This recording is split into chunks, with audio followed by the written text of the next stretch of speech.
Hey there. I wanted to make a prediction video for a fight that's not been made. It should be made. I thought about it a little while back. It was when Paddy Pimblett fought Tony Ferguson. He had been out for a while. He had come off that unstellar performance against Jared Gordon. A lot of people thought he lost. I thought he won the first two rounds, lost the third. But he pissed off the public by talking trash about Elia, and then Elia came out and smashed Bryce, and then he struggled against Gordon and kind of disrespected the fans by saying that he won easily and stuff. But it affected him. He blew up in weight. He didn't fight for a long time, and then he got an easy fight in Tony Ferguson, who was coming off at least six losses. I don't think Paddy Pimblett looked very good.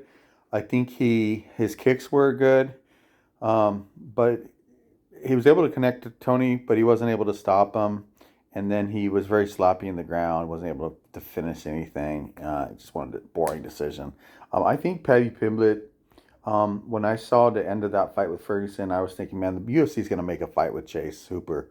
That's what they should do. Chase Hooper was another prospect that's kind of been a disappointment, but he's on a 3-fight win streak, and he just got to come off a loss against Jordan Levitt, another guy that Paddy beat over in London. I think that Chase might have been a little bit more impressive than Paddy, but they both had impressive performances against Jordan Levitt. But the way I envision this fight going is I think that they both are pretty good fighters on the ground. They're supposed to be. They're very subpar with their striking, and I think that if when they came out, they would probably try to grapple. I just have a feeling that they would try to they would both come out thinking that they're better on the ground than the other fighter. I think they would throw a little bit of punches, and kicks, but I think that they would lock in the middle somewhere of the cage, and I think that they would try to go to the ground. And I believe it would be nobody would have top control. I think it would go back and forth with them spinning out of moves and rolling. And I think I think Paddy not being as confident coming off the Ferguson and Jared Gordon fights. I think it would affect his jiu-jitsu. I think Chase Hooper, who's coming into his own, I think he would probably dominate or not a whole lot, but I think he gets the first round.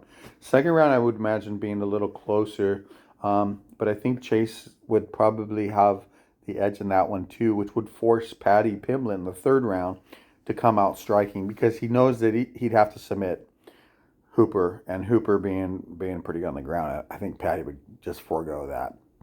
So I think Paddy coming out, not too much desperation, but he would step up his game, and I think he would connect quite a bit. And I could just see Chase Hooper hanging on. I don't think Chase Hooper's got a great chin.